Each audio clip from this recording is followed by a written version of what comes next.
हम पढ़ रहे थे बेसिक मैथ के बारे में। आज हम अपना टॉपिक लेते हैं गुणज और गुणनखंड। पहली बात तो हम गुणज और गुणनखंड क्या होते हैं उसके बारे में देखेंगे। सबसे पहले स्टार्ट करते हैं गुणज। अब देख क्लास गुणज।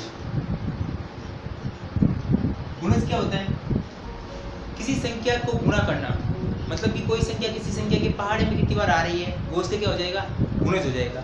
जैसे मैं कहता हूँ कि 2 के गुणज देखो, 2 के गुणज, 2 के गुणज कौन है? 4, 6, 8, 10, 12 इस तरह से हो जाएंगे, ये इसकी क्या हो जाएंगे, गुणज। अब अपने पास एग्जाम में जैसे क्वेश्चन पूछ दिया जाता है कि कोई संख्या, जैसे अपने को 4 ऑप्शन दे देंगे कि भाई 15 का गुणज होगा, और इसमें हमें ऑप्शन दे देंगे। पहला ऑप्शन दे दिया अपने पास 65 दे दिया, 35 दे दिया, एक ऑप्शन दे दिया अपने को दे दिया 38 दे दिया, और एक 45 दे दिया। 15 गुणज कौन सा होगा? सिंपल सा बता सकते हैं हम, 15 गुणज कौन सा होगा? 45 होगा। ओके, उसके बाद हम आगे लेते हैं गुणनखंड। अब देखो गुणनखंड क्या होगा, अब देखते हैं क्लास गुणनखंड क्या होगा। तो देखो गुणनखंड, गुणनखंड क्या होता है? किसी भी संख्या को उसी के गुणज के रूप में तोड़ना, उसको क्या कहलाएगा? गुणनखंड कहलाएगा। जैसे अपने पास कोई संख्या दे रखी है 12। अब 12 के अंदर गुणनखंड का मतलब होता है उसको छोटे छोटे टुकड़ों में तोड़ना है। खंड का मतलब क्या हो गया? खंड मतलब तोड़ना, खंड का मतलब ही तोड़ना है। तो जैसे देखो 12, तो 12 का गुणनखंड करते हो, तो 12 का गुणनखंड देखो, 12 के अंदर 1 का भाग जाता है, 2 का जाता है, 3 का जाता है, 4 का जाता है, 6 का जाता है, और 12 का खुद का जाता है। मतलब कि 12 के गुणनखंड कौन से हो गए? 1, 2, 3, 4, 6 और 12। ऐसे और भी संख्याओं को देख सकते हैं। जैसे अपने पास ले लिया हमने 25 ले लिया, 25 के गुणनखंड कौन से होंगे? एक तो हो गई होगा, 5 होगा, और ये कितना होगा? 25 खुद होगा। ये इसकी क्या हो गई? गुणनखंड हो गई। इसी तरह से और अन्य गुणनखंड हम देख सकते हैं और निकाल सकते हैं आराम से।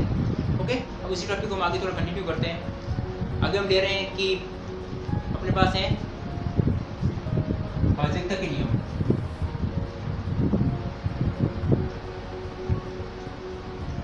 भाज्यता के नियम।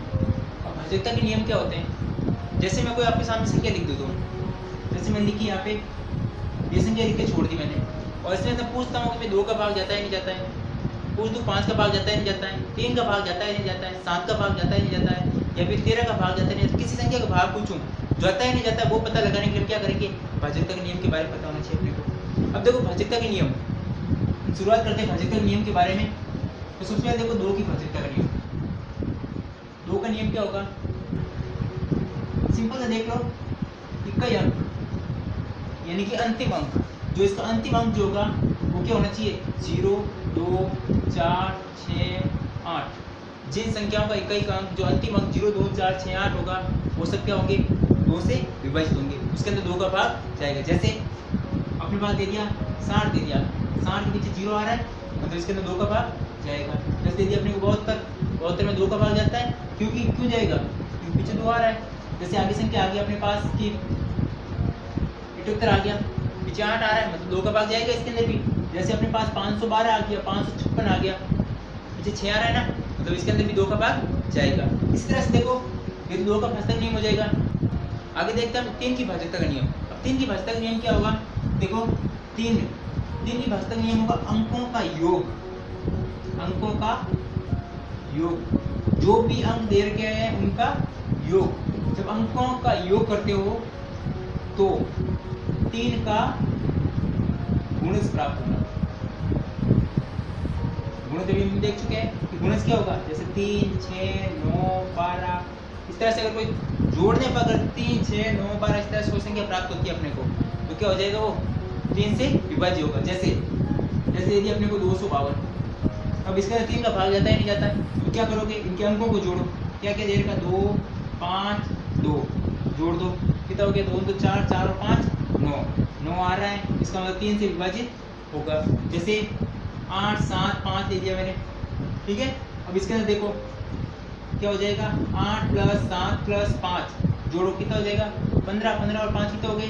20। अब 20 आ रहा है, तो 20 के अंदर क्या 2, 3 का भाग जाता है? 3 का गुणज है क्या? नहीं है ना, इसका मतलब ये क्या हो जाएगा? 3 से विभाज्य नहीं होगा। जैसे अपने पास क्या आई?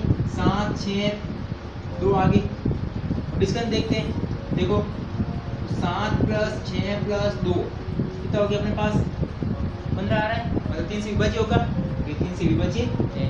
इस तरह से हम और भी संख्याओं का भाग जोड़ के देख सकते हैं और उनको निकाल सकते हैं। अगर कभी संख्या ऐसी बड़ी आ जाती है, जैसे आ गई अपने पास 9, 7, 8 और 3 ये आ गई, और हमें देखना है 3 से विभाज्य है या नहीं है, तो सबसे पहले देखो इन सबको जोड़ो, क्या आ जाएगा 9 + 7 + 8 + 3 कितना हो गया 10 और 18 और 27 हो गया। अगर इन दोनों को भी जोड़ लो वापस, या फिर तो जब संख्या ज़्यादा बड़ी हो जाए तो इन दोनों को भी जोड़ दो, कितना हो गया 7 और 2 9 हो गया। 9 3 से विभाज्य होता है, इसका मतलब क्या हो जाएगा, ये संख्या भी क्या होगी 3 से विभाज्य होगी। ओके, नेक्स्ट हम देखते हैं आगे इसी तरह से।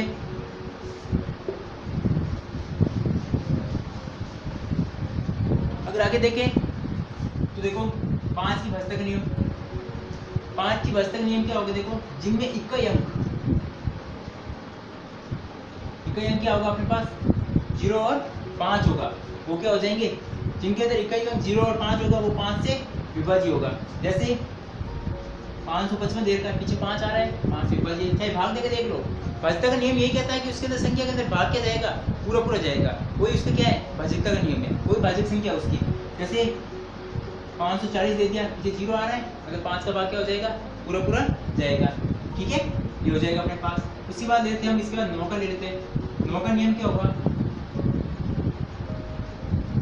अंकों का योग, अंकों का योग जो होगा अपने पास 9 का गुणज होना चाहिए। 9 का गुणज कैसे, 9 18 27 इस तरह से आना चाहिए। उसमें क्या होगा 9 का भाग जाएगा। जैसे कोई संख्या ली हमने, जैसे 552 लिया मैंने, देखो तो जोड़ो 2 + 5 + 2 कितना आ रहा है 9 आ रहा है, मतलब 552 में 9 का भाग पूरा जाएगा। जैसे आगे ले लेते हैं हम 281 ले लिया, इसमें देखते हैं तो 2 + 8 + 8 कितना हो रहा है 8 8 16 16 और 2 18 आ रहा है, इसका मतलब इसके अंदर भी 9 का भाग जाएगा।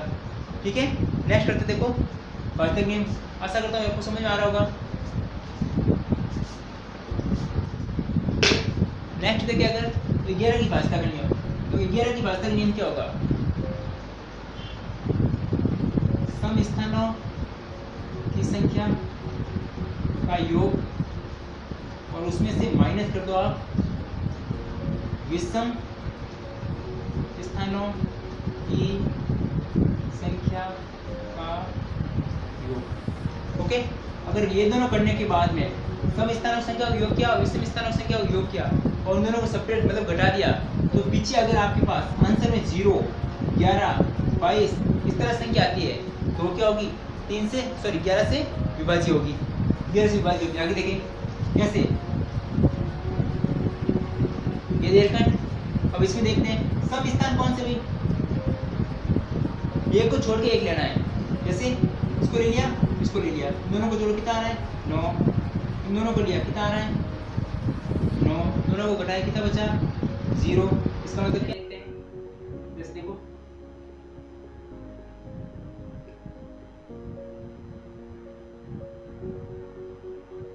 जैसे आपके पास संख्या दे रखी है, तो इसको देखो कैसे सम स्थान और विषम स्थान,